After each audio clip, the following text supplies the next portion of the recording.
In this little movie, I'm basically showing you Moses's first ever car ride. And I'd just like to say at the very beginning, my wife is sat behind the driver's seat. She's holding the camera, so everything's perfectly safe. Now, here we go. I'll let you hear the moment that the engine's turned on, just so you can see Moses's response, and you'll see how I respond, which is to totally ignore him, showing him there's no danger and there's nothing to worry about.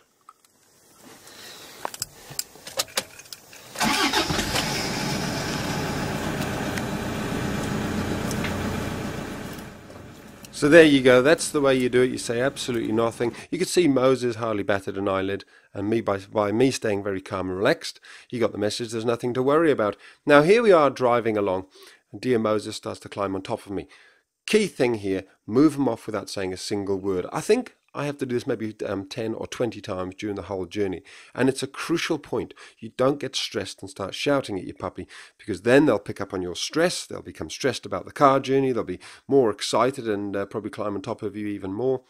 However, there are a couple of tricks I've got up my sleeve. The first one is I've got a plan B, which is I would consider putting him down there in the footwell if he started getting really stressed and excited.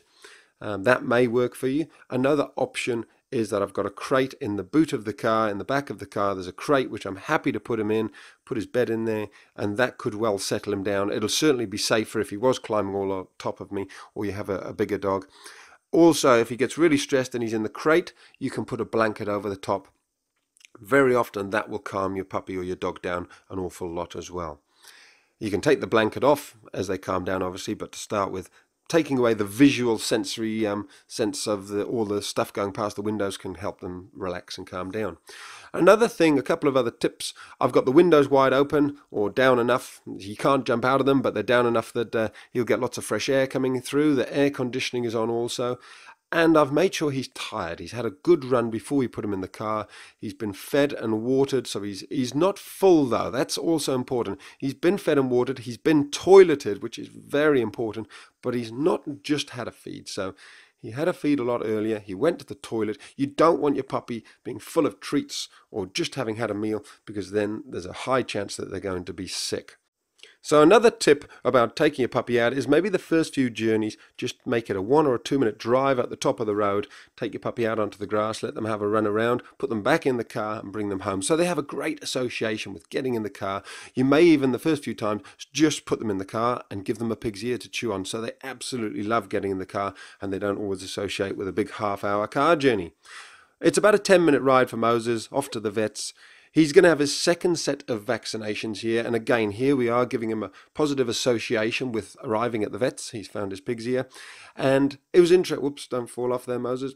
It's interesting. The vet actually said to me that now he's had his second set of vaccinations, you can let him meet other puppies at puppy class. Make sure the dogs he meets are ones that you know are all up to date with their injections, and you can also take him out to safe places, low risk areas. So that does not include the dog park where there's pee and poo everywhere and there's all sorts of dogs have been there, but areas where there probably haven't been any dogs and seem very clean. Then by all means you should be able to take him out there, walk him down the street, that sort of stuff, so long as there's not been lots and lots of dogs there making it high risk. It's a real balance between socializing your puppy and making sure they don't catch a disease. So you've got to weigh that one up and chat to your vet about it. Here he is on the way home. Another lovely association with his pig's ear. He's had a great time. He's very happy, very relaxed. It's been an absolute success.